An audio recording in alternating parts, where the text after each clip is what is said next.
Buenas tardes, bienvenidos todos a este seminario que organiza el grupo de investigación de COVNEP App dentro del Cuerpo Académico Investigación y Aplicaciones de la Inteligencia Artificial y formamos parte del Instituto de Investigaciones en Inteligencia Artificial de la Universidad Veracruzana.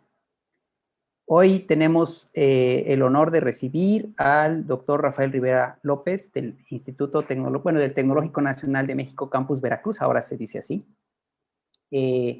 con una charla muy interesante que tiene que ver con la conexión entre el aprendizaje automático y la computación evolutiva.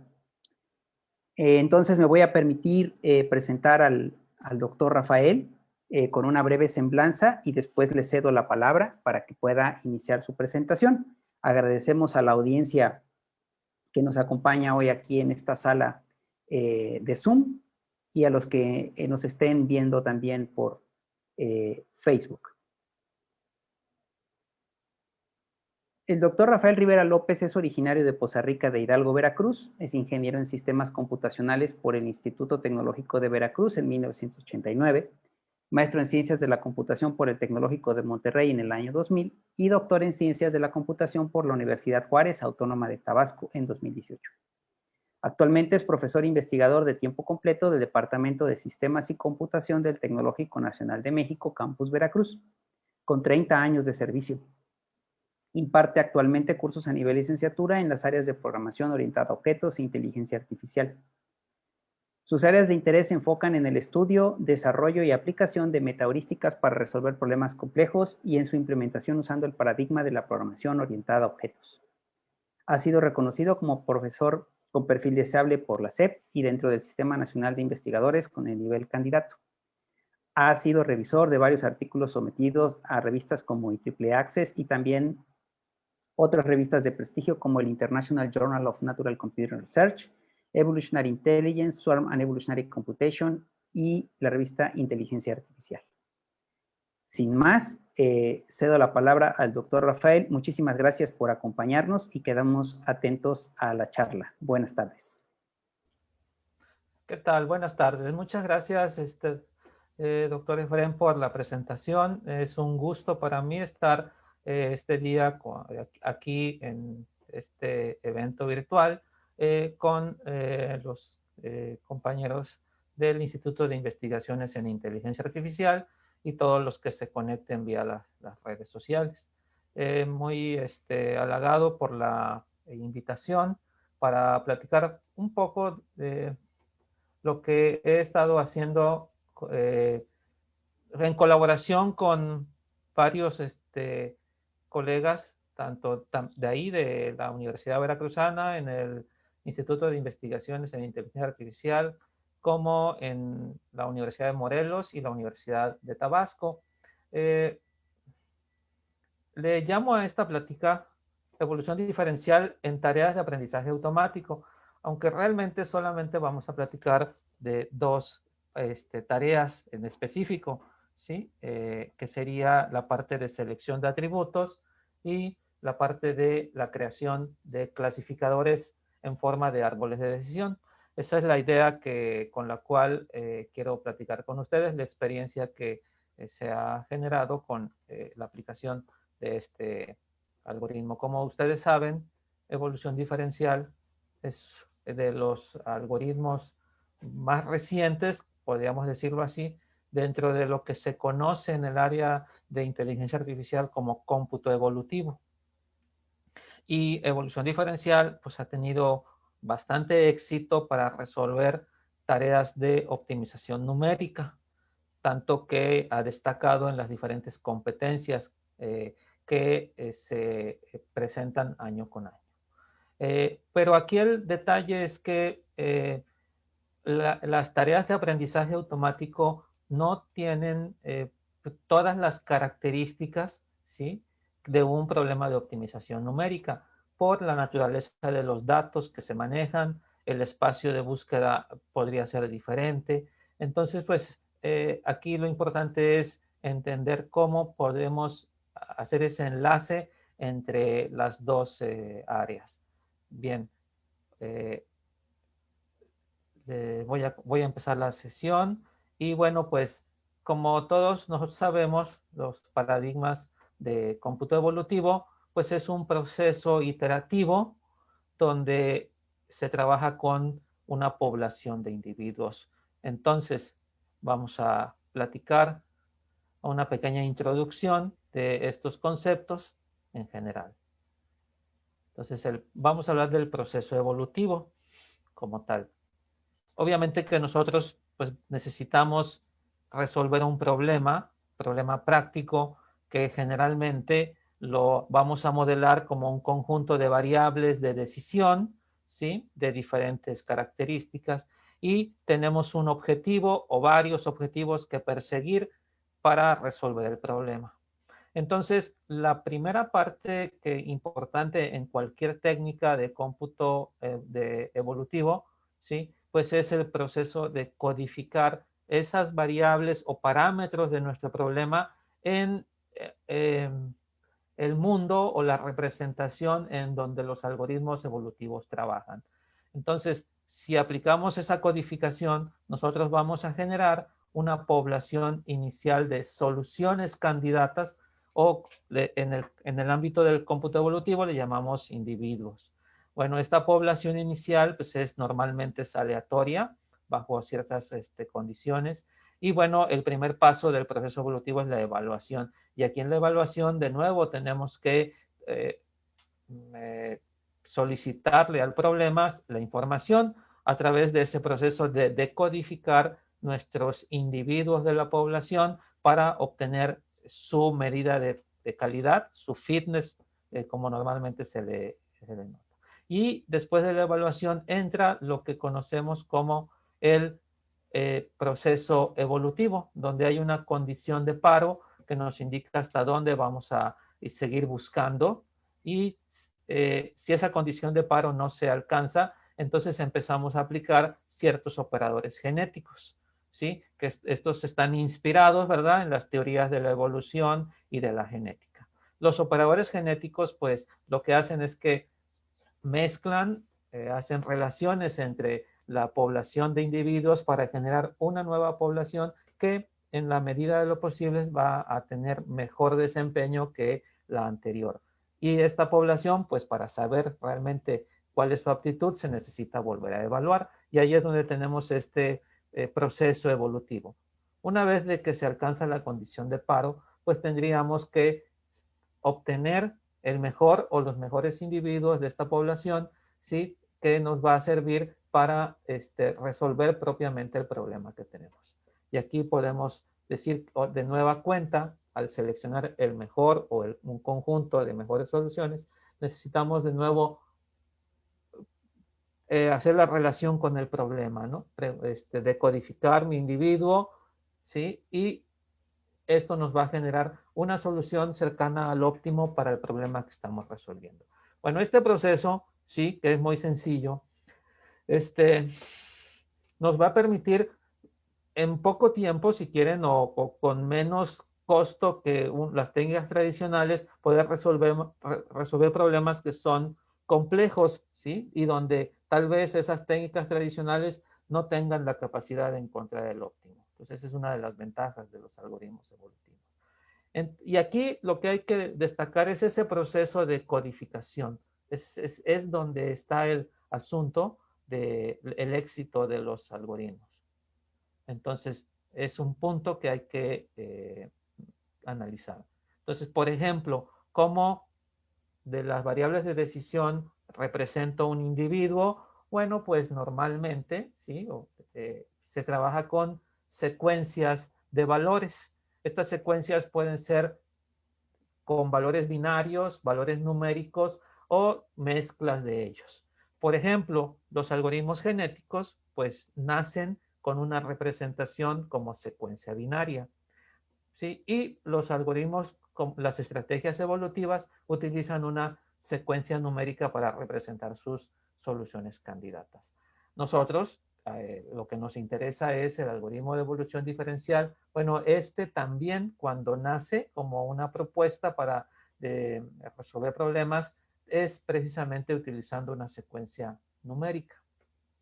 Pero bueno, Entonces nosotros normalmente podríamos pensar que un individuo pues siempre es una secuencia de números, un arreglo de números, pero podríamos utilizar cualquier otra representación. Y eso es lo que nos propusieron quienes crearon Vogel, que creó la programación evolutiva, donde utilizaba máquinas de estados, o John Cosa cuando introduce el concepto de programación genética, donde él evoluciona árboles para hacer programación automática.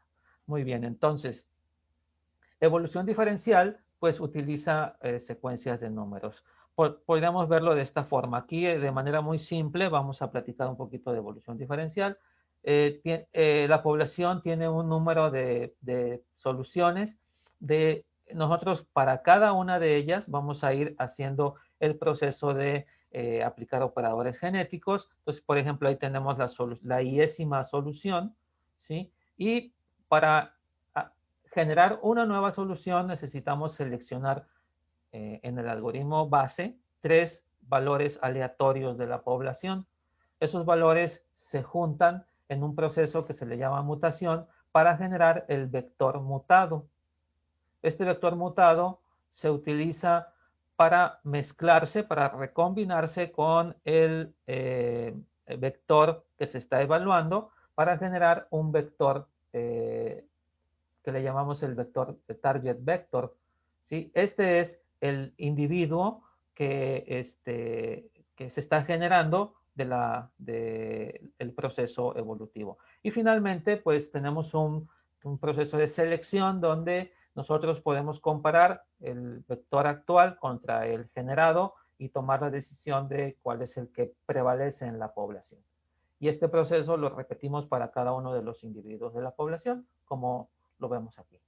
Entonces, estas operaciones son relativamente simples, ¿sí? Aquí hay un diagrama muy sencillo donde vemos que la mutación se aplica usando diferencias de valores, donde las diferencias, pues, precisamente es lo que le da el nombre a nuestro algoritmo. Entonces, aquí tenemos los 3 vectores que son aleatorios y tomamos 2 y sacamos la diferencia de los vectores. Esa diferencia, ¿sí? Que es otro vector, pues se le suma al primer vector aleatorio, pero este es escalado, o sea, no se suma el vector diferencia como tal, sino es con un factor.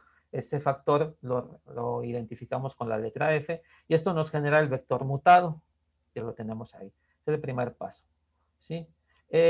Aquí es interesante porque al principio del proceso evolutivo, como los individuos están distribuidos en el espacio de búsqueda, ¿sí? Los vectores nuevos se pueden ubicar en diferentes áreas del espacio de búsqueda al inicio y favoreciendo la exploración del espacio de búsqueda.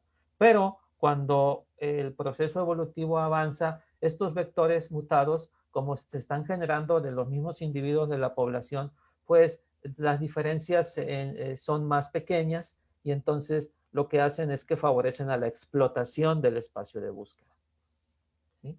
Después de que tenemos el vector mutado, bueno, pues hay que hacer la recombinación donde tenemos 2 formas, pero aquí solamente platicaremos la recombinación binomial donde se van generando los valores para cada uno de los parámetros del algoritmo de evolución diferencial utilizando un factor que es el factor de cruzamiento y generando números aleatorios. Aquí un ejemplo muy sencillo, tenemos el vector con el cual estamos generando el vector descendiente y bueno, pues en el primer caso, para el primer valor, vamos a decirlo así, j igual con 1, entonces vamos a pensar que R no fue menor al factor de cruzamiento, entonces el valor que se toma es un componente del vector original. Y para el siguiente valor de J, R fue menor o igual al factor de cruzamiento, entonces toma un componente del vector mutado. Sí, como ven aquí, se están juntando información de los 2 individuos y nos genera ya el vector ensayo, que sería el que nosotros tomaríamos para hacer la comparación y ver si es mejor o no al vector actual. La recombinación ayuda a mantener la diversidad en la población de tal forma que el algoritmo se trata de evitar que caigan óptimos locales. Y después de hacer la selección nos permite garantizar una mejora continua del proceso evolutivo, es decir, que los mejores individuos se vayan, que permanezcan en la población. Como ustedes ven, la evolución diferencial solamente ocupa 3 parámetros para su aplicación: el tamaño de la población, el factor de escala y la razón de cruzamiento. Sin embargo, esto es muy bueno comparado con otros algoritmos donde hay que ajustar más de 3 parámetros. Pero un problema que tenemos y que es conocido para evolución diferencial es que debido a que la sencillez y la dependencia de estos factores hace que su comportamiento dependa de los valores que se le den a estos factores. Entonces, bueno, pues mucho del trabajo que después de 1995, cuando nace el algoritmo, es precisamente mejorar su desempeño. Y entonces mucho del trabajo que se ha hecho es en proponer estrategias para garantizar que esos valores, ¿sí?, de los parámetros que se le deben indicar, pues sean lo mejor para el algoritmo. Y aquí yo les pongo simplemente una línea del tiempo muy sencilla, donde podemos ver que se han propuesto diferentes variantes para resolver el problema de los parámetros y mejorar el desempeño del algoritmo de evolución diferencial. Por ejemplo, hay algunos que podemos decir que hacen ajuste de parámetros globales. ¿Qué significa esto? Que para una población ocupan los mismos valores de estos factores. En este caso, normalmente es el factor de escala y el de cruzamiento. Al final de la generación se ajustan esos valores para que en la generación siguiente ocupen unos nuevos ya ajustados, ¿sí? Observamos que del 2004 al 2015 pues hubo algunas variantes. Otra estrategia muy interesante es que los parámetros no sean globales, sino que cada parámetro tenga su valor dependiendo del individuo. Y aquí es donde más aportaciones ha habido a los algoritmos. Jade, por ejemplo, hace un cálculo de los individuos y va ajustándolo para cada uno a través del promedio y la desviación estándar, va ajustando el factor para cada individuo. Realmente estos son los que han tenido mayor éxito en la actualidad. Hay otros que han trabajado con el tamaño de la población, que es otro de los factores importantes del algoritmo, ¿sí? Y finalmente tenemos aquellos donde se hacen combinación de variantes. Es decir, la mutación se propone en diferentes estrategias y ellos se juntan esas estrategias para que puedan resolver el problema. Observamos entonces que a lo largo del tiempo, bueno, aquí está hasta el 2018, obviamente que faltan algunos nuevos, pero se ha estado trabajando mucho con esto. Y esto lo que ha dado es que hay casos de éxito en el algoritmo de evolución diferencial. Cuando se presenta evolución diferencial, hay una competencia en 1996 donde se compara contra, creo que son en total 7 algoritmos, y los resultados del algoritmo fueron promisorios, ¿sí? Pero después, en las competencias del Congreso de Cómputo Evolutivo, pues aquí vemos que hay varias versiones del algoritmo de evolución diferencial que han destacado obteniendo los primeros lugares, o por lo menos los primeros 3, en las diferentes versiones de las competencias, ¿sí? Esto lo que indica es que el algoritmo de evolución diferencial es un algoritmo bastante competitivo para resolver problemas numéricos, problemas de optimización numérica, de optimización con restricciones, etcétera, muchas variantes del algoritmo. Esto es muy bueno, ¿sí? Sin embargo, no todos los problemas son numéricos como tal, sus valores, pues tenemos los problemas de optimización combinatoria, por ejemplo. Bien, y ahora pues nosotros lo que queremos ver es cómo podemos aplicar este algoritmo que ha tenido tanto éxito para optimización numérica en las tareas de aprendizaje, que es lo que vamos a platicar aquí. Entonces, pues ahora hablemos del aprendizaje automático. Como ustedes saben, la inteligencia artificial, pues uno de sus objetivos es proveer de que las máquinas o las entidades artificiales tengan comportamiento inteligente, ¿sí? Para resolver problemas como lo resolvemos los humanos. Y el aprendizaje automático provee a la inteligencia artificial de esas, vamos a decirle, entidades artificiales, ¿sí? Que tratan de resolver problemas como los resuelve el humano a través de su experiencia y de su razonamiento.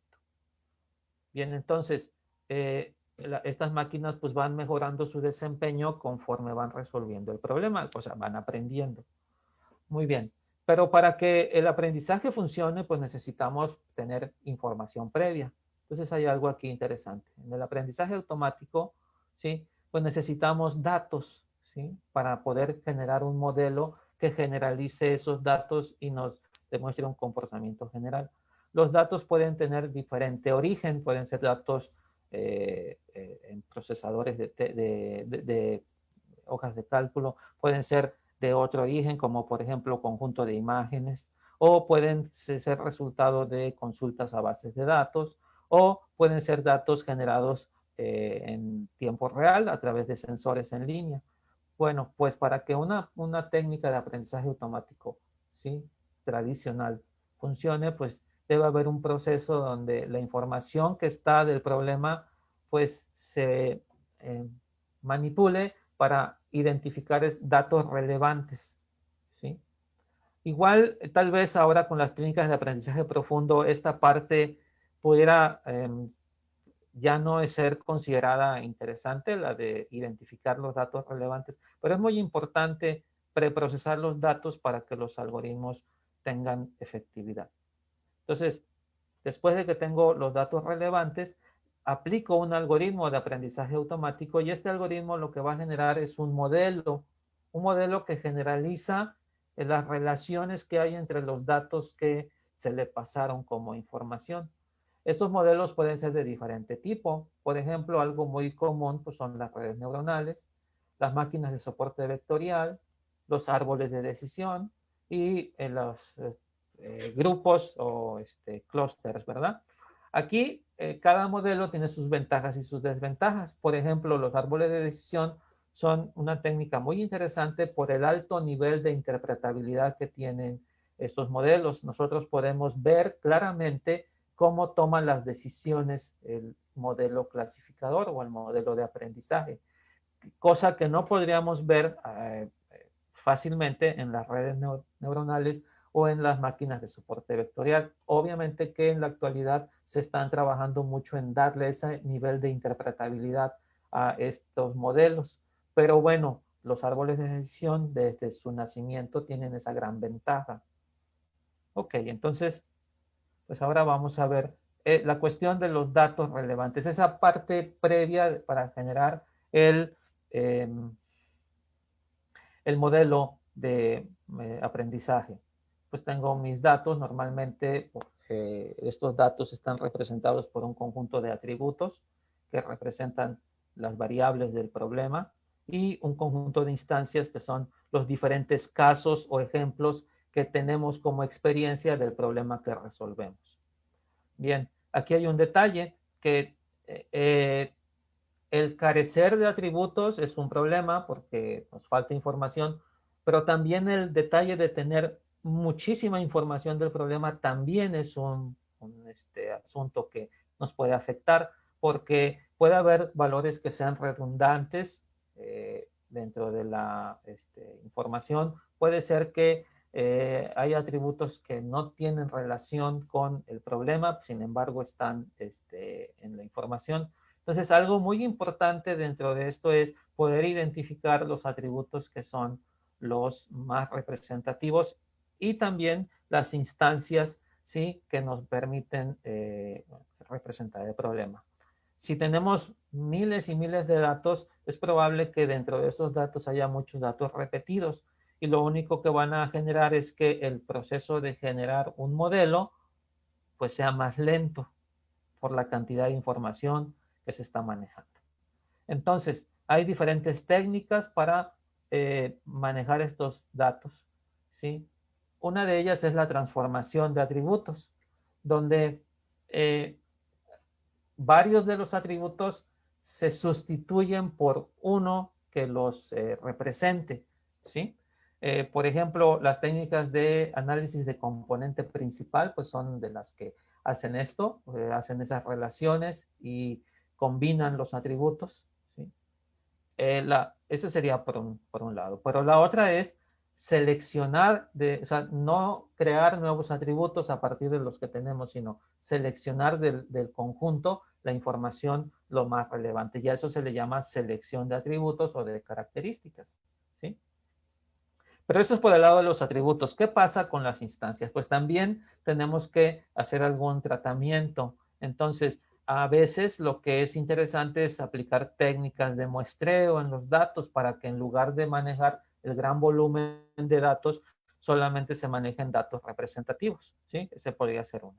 La otra es algo que le llaman selección de prototipos, donde igual pues se van reduciendo las instancias, ¿sí? Para aquellas que no generan información relevante, se vayan eliminando del conjunto de datos. Pues en estas áreas ya existen algoritmos que tratan de resolver el problema. Sin embargo, como por ejemplo selección de atributos, se ha comprobado que es un problema computacionalmente complejo, ¿sí? De analizar. Y es ahí donde hay una oportunidad para aplicar las técnicas de cómputo inteligente.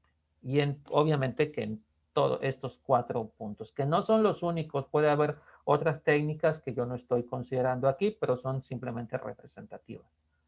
Muy bien.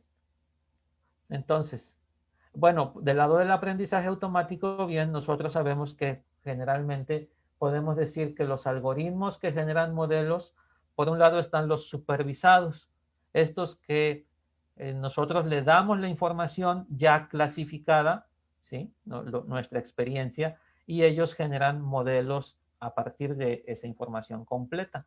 Y entonces las técnicas más comunes son de regresión, donde se genera un modelo que representa valores continuos, y lo otro es la clasificación, donde los modelos hacen grupos, ¿sí? O seleccionan mediante clases bien determinadas, ¿sí? O categóricas. Y el otro lado es el aprendizaje no supervisado, donde nosotros le damos simplemente información y el algoritmo lo que hace es que trata de encontrar las relaciones interesantes entre los datos y genera grupos, ¿sí? De datos relacionados. Las técnicas, por ejemplo, de clustering, pues son técnicas tradicionales aquí en agrupamiento. En lo personal, yo solamente he trabajado en la parte de clasificación, entonces me voy a enfocar más en esto. Hay otros, por ejemplo, aprendizaje por refuerzo, que no lo considero aquí, pero que también es una técnica interesante. Bien, y ahora vamos a ver esa relación. Primero, con el problema de selección de atributos, que es donde hace pocos años hemos estado trabajando con esto. Bien. La selección de atributos es obtener un subconjunto del conjunto completo de características de un dataset, ¿sí? Que representen, ¿sí? Que nos sirvan para generar modelos que sean precisos y con un nivel de interpretabilidad bueno. Y entonces hay diferentes formas de hacer la selección de atributos. La primera de ellas se le llama filtrado. El filtrado lo que hace es que de forma independiente, sin considerar el algoritmo de aprendizaje, primero, la primera etapa es utilizando técnicas estadísticas, etcétera, selecciona los atributos. Y una vez que ya tiene el subconjunto de atributos, se los pasa al algoritmo de clasificación y genera el modelo, ¿sí?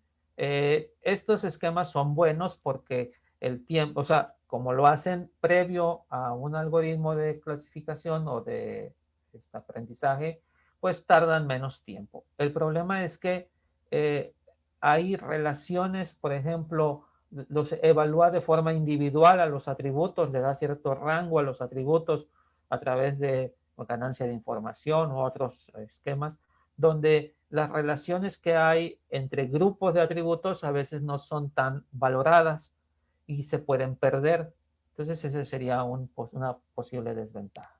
Entonces, para atacar esa desventaja existe el otro esquema, el esquema envoltorio, donde la selección de los atributos se hace, ¿sí?, junto con la creación del algoritmo. Es decir, yo selecciono un subconjunto y evalúo su ventaja creando un modelo de aprendizaje.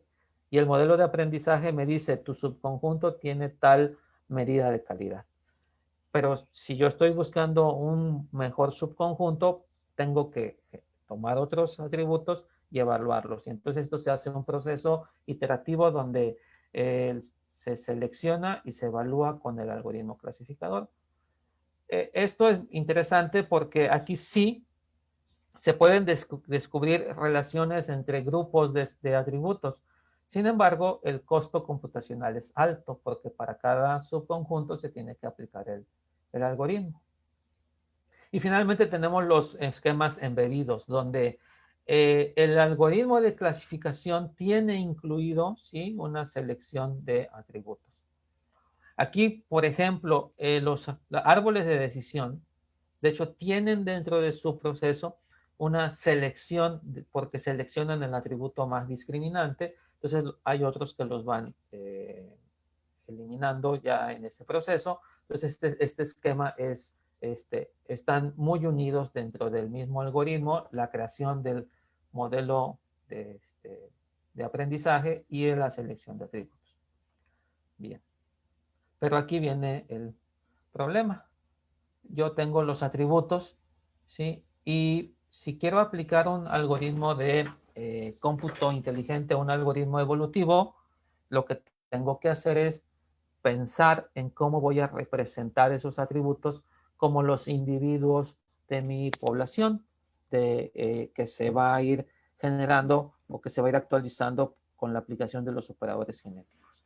Muy bien, entonces necesitamos definir ese esquema de codificación, que eso impacta en el éxito o no de un algoritmo. Entonces, de los atributos tenemos que codificarlos para un individuo. Fíjense ustedes que en 1989 es, hasta lo que conocemos ahora, es la primera vez que se aplicaba un algoritmo genético, ¿sí?, vamos a decir, es el origen de la aplicación de los algoritmos evolutivos en la selección de atributos, ¿sí? Lo que hacen es que los atributos utilizan una codificación binaria para representar atributos seleccionados o no, como vemos aquí.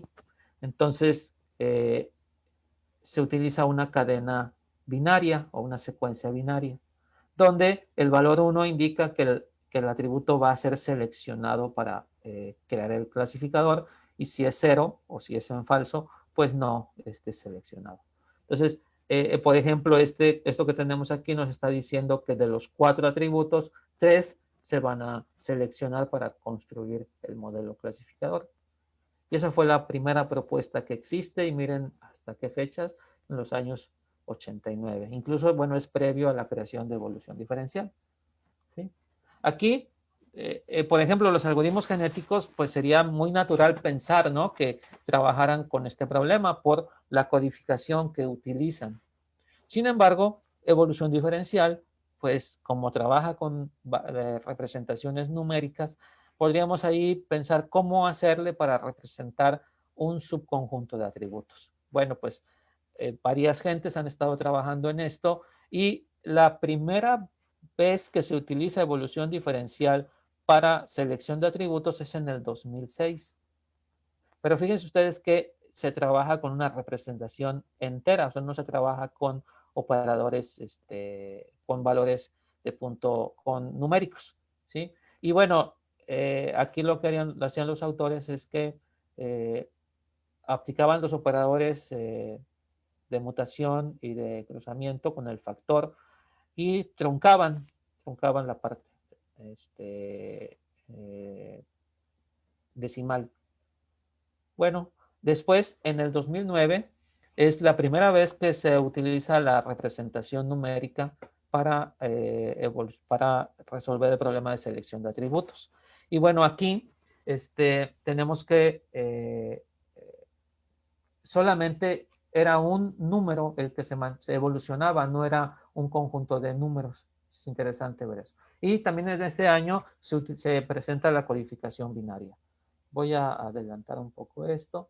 Cuando trabajamos con la codificación entera, casi todos, de hecho, la mayoría de los enfoques lo que hacen es que limitan el subconjunto de atributos a un tamaño, es decir, yo quiero seleccionar subconjuntos de 6, de 5, de 4, ¿sí? No son subconjuntos variables. Entonces aquí, por ejemplo, tenemos aquí este asunto de la recombinación. Aquí tenemos dos valores que se van a recombinar. Observen que aquí estamos usando cruza binomial, entonces los que están en azul son los que ganaron el volado, ¿sí? Y pues se copian en el vector resultante y observen que aquí hay duplicados. Este es un problema que siempre va a existir con la representación entera. Entonces, se debe generar una reparación. Entonces, aquí lo que hacen es que los valores que no están en el conjunto, pues aleatoriamente se seleccionan o utilizando algún ranqueo, por ejemplo, medir la ganancia de información de algunos de ellos, y entonces se sustituyen los valores repetidos por los que ganaron en la reparación. Y esa es una forma. Ya tenemos el subconjunto. Otra forma que tenemos aquí es en codificación binaria, pues es igual ceros y unos. El problema aquí es cómo aplicar los operadores de evolución diferencial, la diferencia de los vectores, etc. Entonces aquí se han propuesto diferentes operadores. Esto es algo interesante, miren. ¿Cómo se generan? Como son diferencias, el vector mutado, observen que si son iguales, el valor resultante es 0, y si no, es el valor del vector 1. Esto solamente comparan R1 con R2. ¿Sí? Y después este valor, ¿sí? Si es 1, el resultado del vector mutado es 1. Si no, ¿sí? Es el valor de R3. Entonces aquí se está modelando las diferencias. ¿Sí? Es una forma de hacerlo. Otra forma de hacerlo es por voto. ¿Sí? El que mayor ocurrencia tenga en los vectores usados en la mutación, los seleccionados aleatoriamente y el actual, el que tenga mayor ocurrencia es el que se queda como resultado. ¿Sí? Entonces aquí se está tratando de simular esas diferencias. El otro es codificación numérica, donde prácticamente todas las propuestas utilizan un umbral. Entonces se representa, se aplican los operadores normales y nos generan individuos con valores decimales. Entonces aquí a través de un umbral, este umbral nos dice si se selecciona o no. Por ejemplo, los que son mayores están aquí pintados de azul. Estos son los que representarían atributos que son seleccionados y los que son menores no se seleccionan. Esa es otra forma de ver aquí. Entonces aquí no se sustituyen los operadores como tal.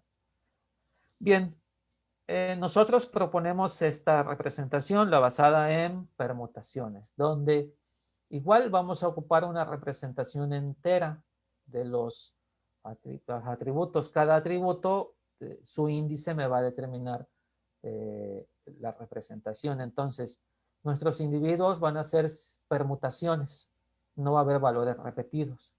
Y vamos a introducir un número, en este caso el número es el 0. Este es el que me va a indicar cuándo se selecciona o no. Lo que está a la izquierda del 0 es lo que se selecciona como subconjunto.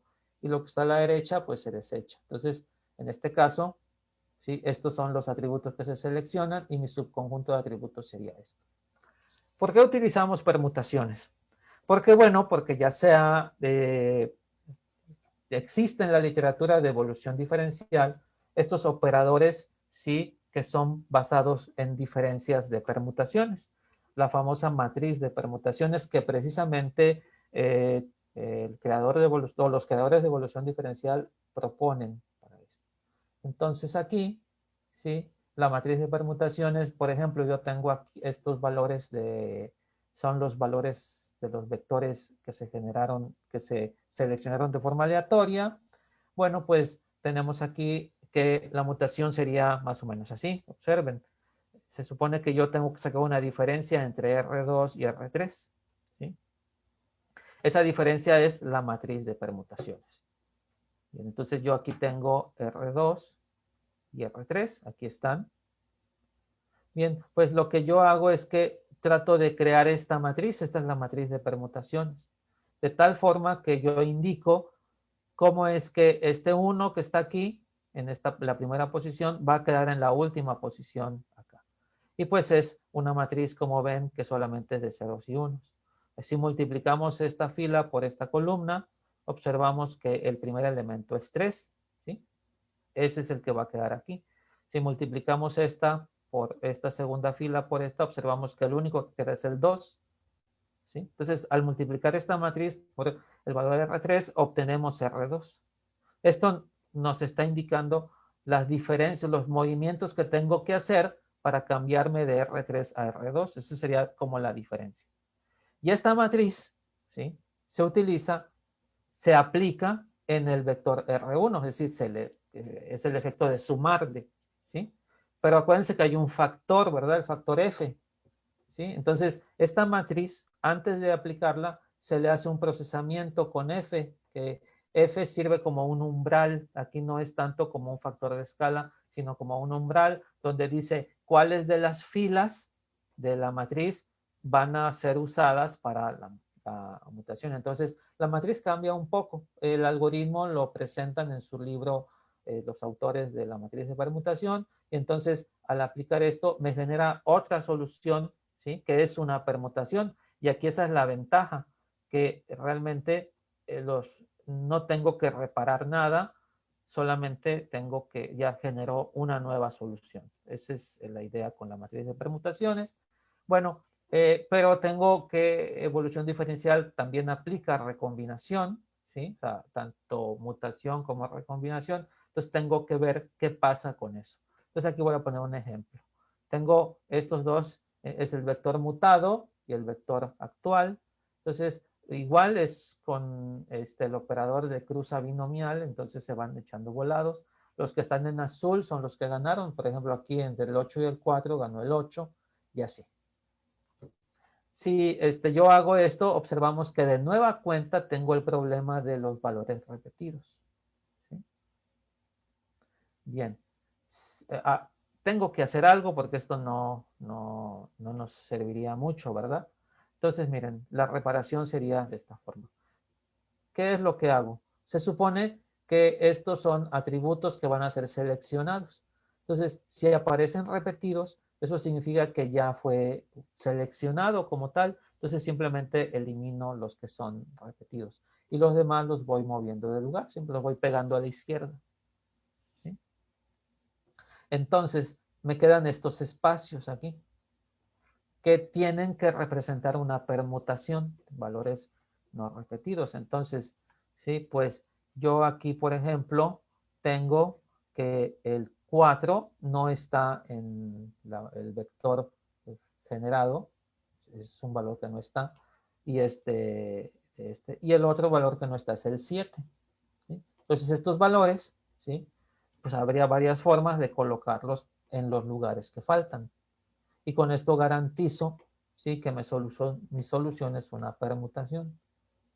Y una vez teniendo esta permutación, pues veo dónde está el 0 y, bueno, aquí, por ejemplo, se copió primero el de este lado, ¿sí?, y luego se copió el del otro lado, pero igual es aleatorio. No, sí. O podríamos también poner algo como la ganancia de información de estos, cuál es el mejor, y ponerlo con un ranqueo, podría ser, ¿sí? Entonces aquí observamos que mis subconjuntos son del valor 5 para atrás. Ya tendríamos aquí el nuevo subconjunto. Y este proceso lo estamos generando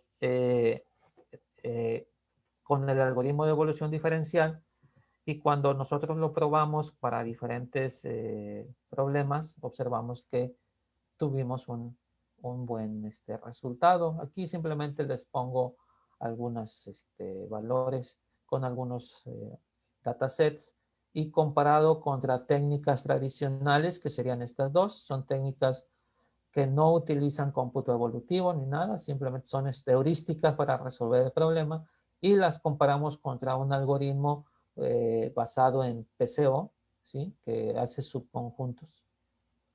Este algoritmo fue desarrollado por Engelbrecht, que es uno de los representativos de PCO. En su artículo ellos lo comparan con otros PCOs, con otras versiones, y salió mejor. Observen que el algoritmo que nosotros proponemos tuvo bastante éxito, ¿sí? Con una técnica que pues, no es relativamente nueva, como la matriz de permutaciones, ¿sí? Y también lo probamos contra otras técnicas que ya habían ocupado evolución diferencial utilizando la representación numérica o la representación binaria. Y observen aquí con estos otros ejemplos, también el algoritmo se comportó de forma muy eficiente. Entonces esto nos da como que una idea de que utilizar evolución diferencial es una buena estrategia.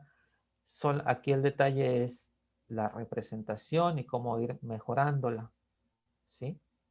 Y bueno, pues esto es lo que tendríamos nosotros aquí. También apliqué evolución diferencial para crear árboles de decisión, y otro problema ahí pues es la representatividad también, cómo modelo un árbol en un individuo de evolución diferencial. Entonces, pues yo creo que en alguna otra plática podríamos comentar esa estrategia, ¿sí? Sin embargo, aquí ya por cuestiones de tiempo ya no vamos a poder platicar de esto de los árboles de decisión. Yo lo que les podría decir como comentario final a esto es que hay un buen nicho de exploración de estos algoritmos, ¿sí? Que son muy eficientes para... voy a dejar de compartir la pantalla un momento, ¿sí?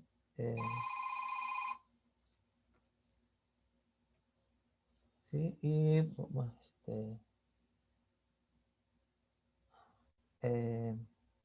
vamos a ver qué pasa aquí.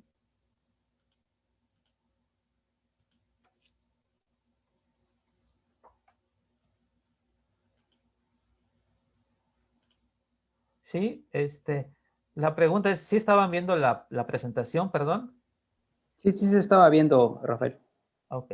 Bueno, yo les podría comentar, esa es una forma de aplicar el algoritmo de evolución diferencial para resolver este problema, que es en la actualidad es muy interesante debido a que el aprendizaje automático pues es una de las vertientes de la inteligencia artificial donde más auge tiene en la actualidad, como que es el renacimiento de la inteligencia artificial con las técnicas de aprendizaje, y vemos que el algoritmo de evolución diferencial con sus ventajas para optimización numérica, pues nos sirve para resolver este tipo de problemas. Y bueno, pues esto es lo que quería yo comentarles el día de hoy, y estoy atento a sus preguntas o comentarios. Muchas gracias por su atención. Muchas gracias al doctor Rafael por la presentación. Pues ahora vamos a pasar a la sesión de preguntas por parte de la audiencia. Entonces, si alguien tiene una pregunta, a favor de activar su micrófono, presentarse y pues realizar la pregunta.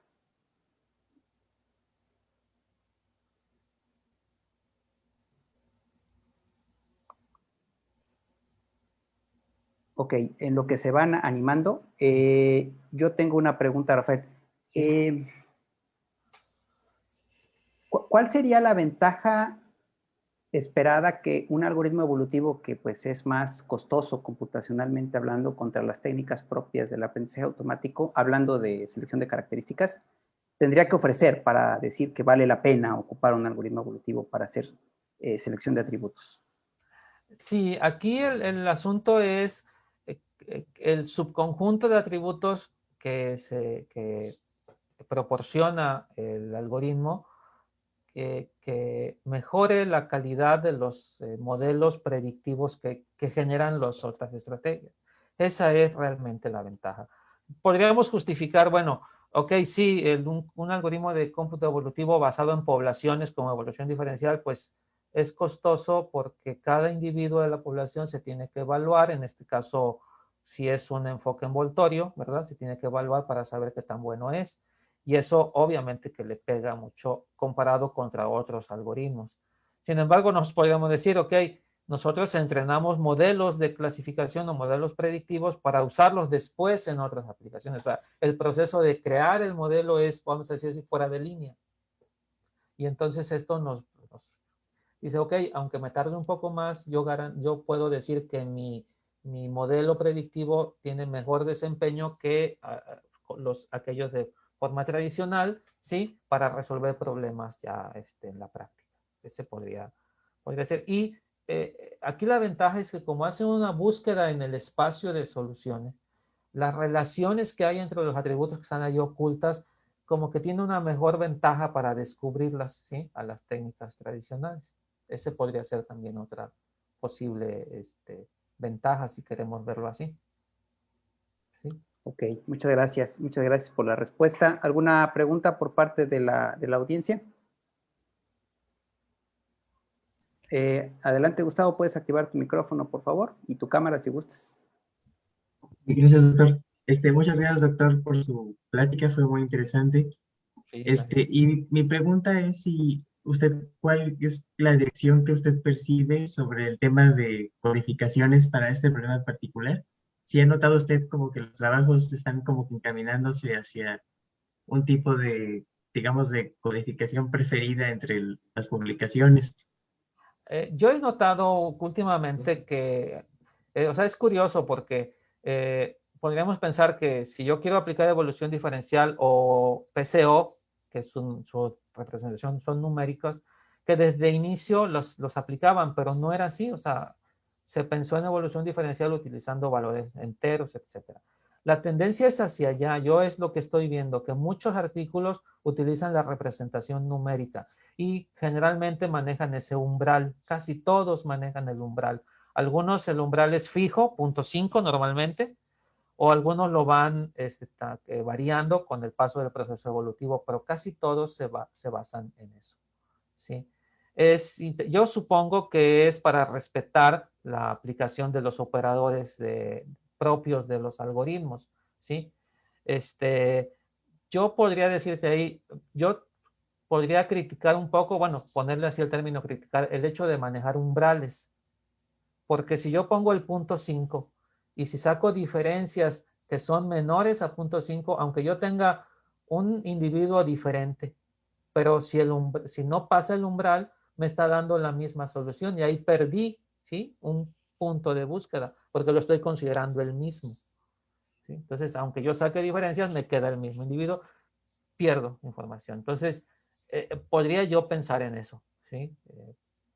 Tal vez las permutaciones son una forma de que las diferencias sean claras, aunque hay un problema también en las permutaciones, porque si yo tengo el 0 y a la izquierda tengo, por ejemplo, 2, 3, 1, pero en otro individuo tengo 1, 2, 3, pues son permutaciones diferentes, pero están representando el mismo conjunto de atributos. Entonces, igual podríamos decir eso es una desventaja.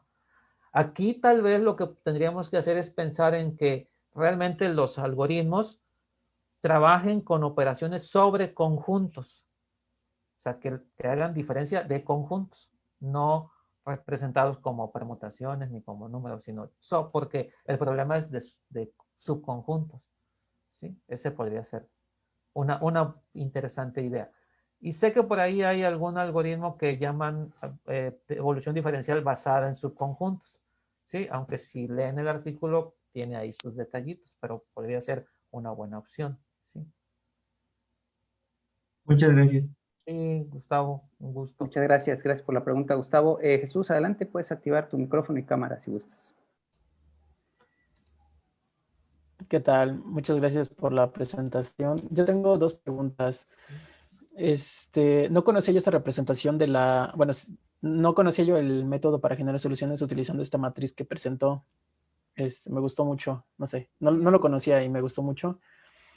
Y quería yo saber si ha abordado algún otro tipo de problemas o si existe alguna codificación para evolución diferencial, por ejemplo, donde el tamaño de los vectores por alguna razón es variable. No, yo no he trabajado con variables, pero sí conozco, pues sobre todo ahora que estuve trabajando con árboles de decisión, pues los árboles pues pueden ser más nodos o menos nodos, que hay intentos para representarlos, pero fíjate que usan gramáticas. O sea, lo que representan es si el individuo crece o no, pero es por reglas de una gramática libre de contexto. No he visto otra, casi todo lo que yo he visto, donde más experiencia tengo es para los árboles de decisión, y de lo que yo he visto, tanto con genéticos, con PCO incluso, los individuos son de longitud fija, ¿sí? Y ese es un problema también, porque pues tienes a priori que definir el tamaño, ¿sí? En el caso de selección de atributos, no tanto, porque pues tu tamaño se ajusta al número de atributos del dataset. O sea, ahí está definido. Pero para otras representaciones como árboles o grafos, sí hay ese problema. Ese sería un punto interesante, ¿sí? El ver eso de que los individuos no tengan un tamaño fijo, ¿sí? Entiendo. Y la segunda pregunta es, en bases de datos, por ejemplo, ¿cuál es aquella en la que hubo una gran cantidad o bueno, cuántos atributos tenía la base de datos con Bueno, la mayor cantidad?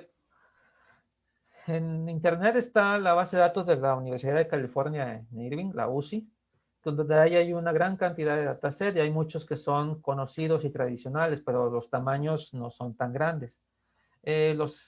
Por ejemplo, para los problemas donde se utilizan microarreglos, donde se codifican genes, ahí sí hay del orden de miles de atributos, ¿sí? Y es ahí donde precisamente la selección de atributos es más eficiente o es donde se vería su aportación, ¿sí? De las pruebas que hicimos, sí trabajamos con estos dos grupos, con los tradicionales del orden de 500, 1000 hasta 2000 atributos, y también trabajamos de 10,000, 100,000 atributos, ¿sí?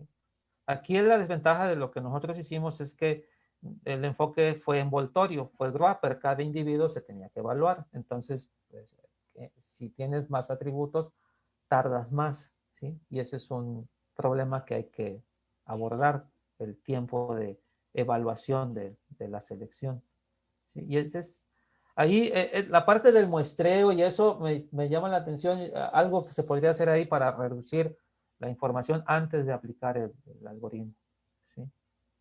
Pero para esos datos de genética es donde la selección de atributos aporta mucho, ¿sí? Entiendo. Muchas gracias. Sí, Jesús, un gusto. Muchas gracias, Jesús. Doctor Gabriel, adelante. Gracias. Hola, Rafael. Hola, Gabriel, ¿Qué tal? ¿Cómo un estás? gusto verte. Igualmente. Oye, Rafael, en este tipo de algoritmos, las variables que se van seleccionando son las originales, es Sí, decir, sobreviven, pero son las originales, no se les hace alguna transformación no, es selección de de características. Si te vas al dedo característica. original, Ok. codificas los atributos y con eso trabajas, ¿sí? No hay otro. Esa Ajá. es la alternativa. Oye, ¿y crees que sería, bueno, útil o ayudaría el hecho de que al momento de ir seleccionando estas características, estos vectores de características, se hiciera una transformación, por ejemplo, de ortogonalizarlos, ¿no? Por decir algo, el primero, o sea, el n-1 se ortogonalizan con respecto al 1, el 2 ortogonaliza al resto, etcétera. O sea, como hacer una transformación para que me queden ortogonales todos. ¿Crees que sea útil? ¿Se ha hecho eso o qué opinas? De lo que yo he visto en selección de atributos con evolución diferencial, lo único que he visto es que normalizan la información. Normalmente es lo que hacen, ¿no? Hacen un proceso de normalización. Incluso algunos lo que hacen es que las instancias que tienen valores no conocidos los eliminan o hacen una imputación. Es lo único que he visto. O sea, se trata la información como viene. No he visto esos procesos de transformaciones. Yo pienso que sí sería interesante, obviamente. Sí sería tratar de cambiar, vamos a decir, de espacio, ¿no? De estado haciendo esas transformaciones. Podría ser una ventaja importante. Porque, por ejemplo, no sé, ya ves que existe el algoritmo de análisis de componente principal, ¿no? Que hace, podría ser. Aunque el problema es que al final lo que está seleccionando es una representación de combinaciones de atributos. Tendríamos que hacer la transformación inversa al final, ¿no? Para decir, mira, estos son los atributos que quedaron del original. Pero igual podrías, yo supongo que sí. Ahí no tengo mucha experiencia en esa parte. Igual te soy sincero, no he visto, pero no he visto trabajos así. Perdón. No, no te preocupes. Bueno, todos los inclusive PCO, toman el dataset como viene de la base de datos. Ok, bueno, dale, gracias Rafael, nos vemos la próxima semana. Claro, exactamente.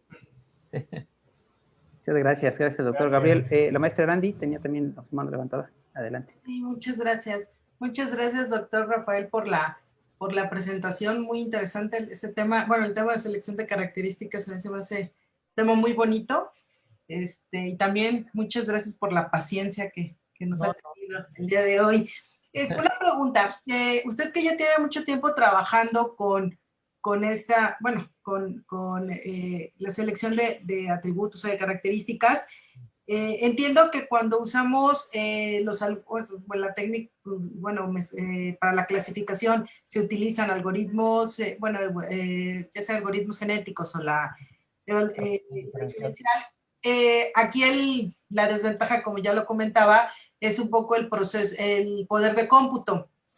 Pero con respecto a la clasificación, ¿qué tan bueno es con respecto a los otros métodos o las otras técnicas que se utilizan tradicionalmente? O sea, ¿sí vale la pena invertir en el tiempo de cómputo?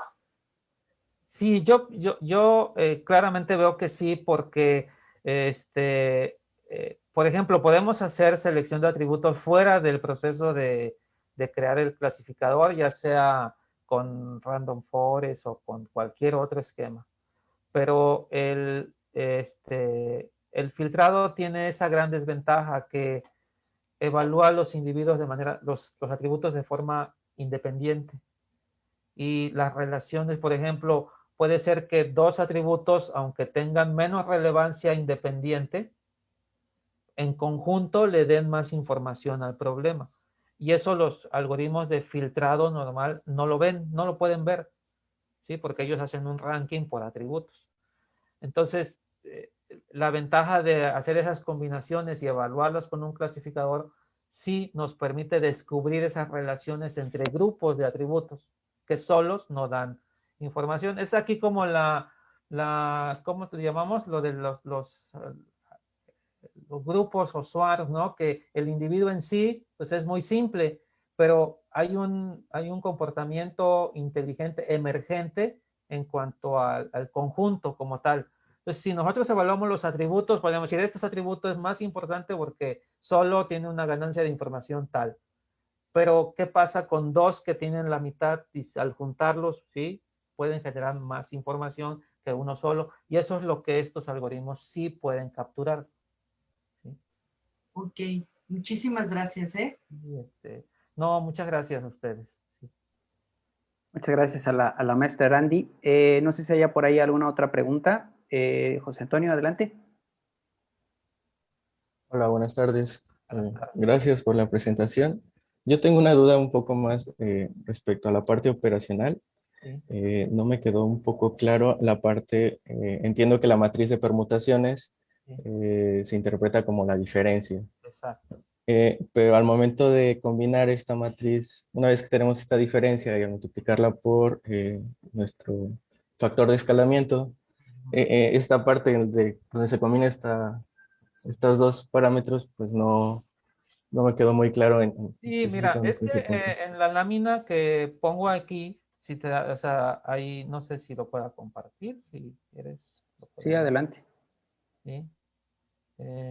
Vamos a ver dónde está. Aquí está. Y a ver, permíteme un segundo, por favor. Voy a ponerme en la diapositiva. ¿Sí? Ahí está. Y ahora sí la comparto. Acá está. Sí. Ahí está. Bien. Entonces, bueno, al principio del lado izquierdo tenemos que este proceso me genera una matriz, la matriz P. Es lo que me genera el sacar las diferencias entre los dos vectores, esta matriz. Nosotros pudiéramos pensar esta matriz se la puedo aplicar a R1, ¿sí? Pongo R1 de este lado y pongo la matriz y genera ya, vamos a decir, el nuevo vector, el vector mutado. Así sin hacer ningún cálculo. Pero Storm y Price, que fueron los creadores de esto, se dieron cuenta de que no mejoraba mucho los resultados y que no se ocupaba ese factor de escala. Eso es algo que no usaban. Entonces, lo que proponen ellos aquí es decir, el factor de escala, en lugar de ser un factor para aumentar o disminuir la matriz, se toma como un umbral y se van echando volados, es decir, empiezan con la primera fila, ¿no? Por ejemplo, esta que se generó de la matriz. Se tiran un volado, vamos a pensar que sale 0.2 y el F es 0.5. Si es menor, ¿sí? Este no lo consideran como permutación, ¿sí? Y entonces lo que hacen es que buscan, por ejemplo, el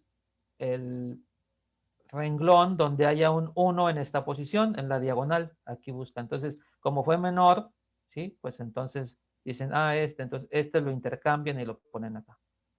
Y esto hace un intercambio de renglones, ¿sí? Y hacen una alteración de la matriz, ¿sí? Esto lo hacen aquí. Luego para la siguiente, igual se tiran un volado. Si el volado es mayor, entonces toman así como tal, ¿sí? Y van al siguiente. Si no, igual están en esta posición, buscan de todos donde hay un 1, ¿sí? Ya estaba aquí, entonces lo intercambian. Pero recuerda que ya se había intercambiado acá. Entonces toman y lo vuelven a poner acá. Entonces empiezan a hacer cambios de filas. Eso es lo que hace el algoritmo que ellos proponen. Yo no lo puse aquí, ¿sí? Por cuestiones de tiempo, pero sí, si te das cuenta acá, esta matriz y esta no es la misma. Que me imagino que eso es lo que notaste. ¿Sí? Sí, exacto, esa parte me perdí un poco, pero Sí. muchas, Aquí, muchas por gracias. ejemplo, fíjate, los únicos que no se cambiaron fueron la fila 3, ¿sí? Después la fila 5, la 6 y creo que nada más. Y todos los demás sí se cambiaron. Por ejemplo, aquí hubo un detalle. Dice, me salió menor a 0.5, que es lo que valía F. Entonces dice, pues busco donde hay un 1 aquí. Entonces, y lo copiaron acá. Aquí se ve. Y así lo van haciendo para los demás.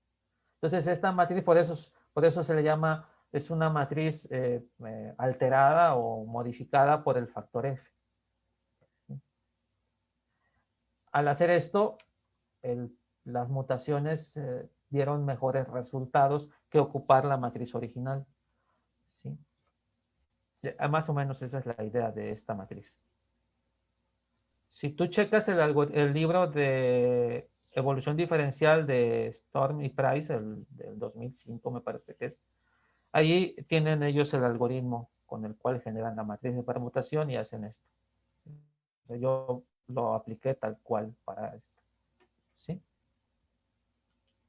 Entonces no sé si con eso más o menos. Sí, doctor, muchas gracias. Quedó. ya es cuestión de un poquito de implementación, ¿no? Claro, claro. Muchas gracias, José Antonio, por la pregunta. David, adelante. Hola, doctor Rafael, buenas tardes. Muy bien su presentación. Mi duda es acerca de su opinión sobre, tomando en consideración lo que comentó mi compañero Jesús, que es hacer en este caso, el vector variable de diferentes tamaños. ¿Qué tan bueno o qué tan malo sería implementarlo? Porque usted, como menciona, pues el vector se ajusta al tamaño del conjunto de datos, el conjunto de características. ¿Qué tan viable es ir variando esa longitud del vector, pero al mismo momento ir eliminando atributos que sean de menor importancia o que aporten menos al clasificador? En este caso, pues podría decirse que se eliminan los que aporten menos información al clasificador. Esa es mi pregunta. Ajá, sí, podría ser eso, es interesante, por ejemplo, pero aquí en el caso de selección de atributos podríamos pensar, hago una primera generación, ¿no?, de individuos y de esos individuos veo, ¿sí?, saco una estadística de qué atributo es el menos, que me aporta menos. Entonces yo podría decidir para la siguiente población, reduzco el individuo, o sea, reduzco el individuo una posición. Podría ser una opción. Aquí el detalle es que, bueno, no importa, porque como es una permutación, simplemente no considero ese número en la siguiente generación, pero tendría que ser generación por generación. Bueno, yo así lo veo ahora que lo preguntas. O sea, todos los individuos en una generación tienen el mismo tamaño. Al final hago algún cálculo estadístico, digo, no, ya vimos que no es bueno, lo reduzco y en la siguiente generación ya mi solución es más pequeña. Podría ser. No veo que no se pueda hacer. Y habría que analizar si eso nos va generando mejores resultados. Aquí finalmente pues hay que ponerlo en práctica. ¿Sí? Sí, podría ser. Tal vez esto nos ahorraría tiempo, ¿sí? Porque pues, tengo que evaluar menos cosas. Yo, a mí lo que creo que sería más, está muy bien, pero algo que impactaría mucho en el desempeño en tiempo es que en lugar de tomar muchos datos del dataset, ejemplos, que pudiéramos muestrear para tomar menos, ¿sí? O ir reduciendo los ejemplos, porque ese realmente es el problema de estos algoritmos, el tiempo en el que, si un dataset es grande, ¿sí?, en cuanto a instancias, no a atributos, sino instancias, me cuesta computacionalmente más. Entonces la idea sería hacer un muestreo o selección de prototipos y entrenar al algoritmo con ese muestreo. Y al final del proceso evolutivo, decir, bueno, ya tengo todos mis individuos, quiero el mejor, ahí tomo todo el dataset y lo evalúo. Y ya no gasté tanto tiempo en el proceso evolutivo. Ese podría ser una posibilidad. Sí, sí, sí. Básicamente, mira, es como todo, David y con los demás compañeros. Yo veo esto. Muchos de los algoritmos que tienen éxito es porque tienes un problema y necesitas algo para resolverlo y nace una idea que en principio dices, bueno, pues tal vez es muy simple o algo, pero ya cuando lo implementas ves que tiene resultado, ¿no? Y muchos de los algoritmos que vemos aquí de cómputo evolutivo así han nacido, ¿no? ¿Sí? De esas necesidades que tenemos de resolver los problemas. Muy bien. Muchas gracias, doctor. Muchas gracias. Gracias, David. Bien, bueno, pues si no hay más preguntas, vamos a cerrar la sesión. Nada más que quería yo, perdón, Efren. Sí, adelante. Yo no los había visto. Ahora que estuve leyendo un poco más acerca de la historia de esto de evolución diferencial, me llamó mucho la atención, sí, como los autores, Storm y Kenneth Price. Storm es alemán. Él vino a Estados Unidos a hacer una estancia en Berkeley. Y por más que buscaba yo a qué institución estaba adscrito Kenneth Price, pues no encontraba. De hecho, en su artículo, él solamente pone la dirección donde vive. No pone instituto tal o escuela tal. Entonces, buscando, por ahí encontré que, y de hecho en el libro, bueno, en el libro de ellos no dice tanto, sino en una plática que hizo para IEEE, o sea, este señor, Kenneth Price, no es un computólogo, es un físico que no estaba escrito a ningún lado, y él entró a la computación evolutiva por curiosidad. O sea, él publicó en Dr. Dobbs su algoritmo, ¿sí?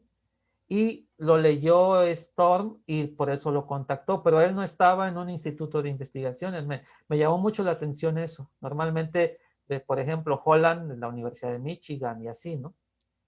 Pero él no, él era más bien por hobby, le gustaba mucho el cómputo evolutivo y aprendió así en su casa. Algo interesante, ¿no? Sí, así es. Efectivamente, él no viene, digamos, con raíces y un origen en el área, sino pues era un externo y en 2017 se ganó el premio al pionero en el área. Exacto. Así es la vida. Sí, son las dice la canción esto, de Elefante, de Caprichosa. ¿Sí? Y ya no le sigo porque ya se la sabe. Muy bien, muchísimas gracias al doctor Rafael. Entonces, con el apoyo de la maestra Erandi vamos a presentar su reconocimiento para cerrar ya la sesión y agradecerles a todos los presentes su paciencia, y a la gente que nos vaya a ver en Facebook, pues también una disculpa que no pudimos hacer la transmisión en vivo, fueron cuestiones ajenas ya a nosotros. Entonces, pues vemos el reconocimiento, por favor. Sí, voy, porque ahora resulta que no me deja, a ver, el desktop. A ver, déjame ver.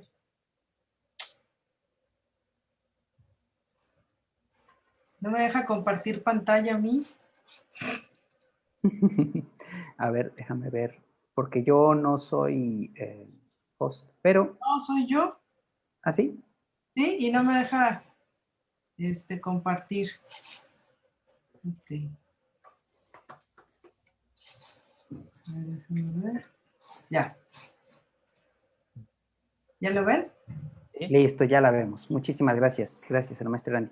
Bueno, leo el reconocimiento. El Instituto de Investigaciones en Inteligencia Artificial, Grupo de Investigación COPNEC-AP, extiende la presente constancia al doctor Rafael Rivera López por su participación en el seminario de investigación con la ponencia Evolución Diferencial en Tareas de Aprendizaje Automático, impartida por videoconferencia el día 28 de mayo del 2021. Firman el doctor Héctor Gabriel Acosta Mesa y un servidor, el doctor Fernando Montes.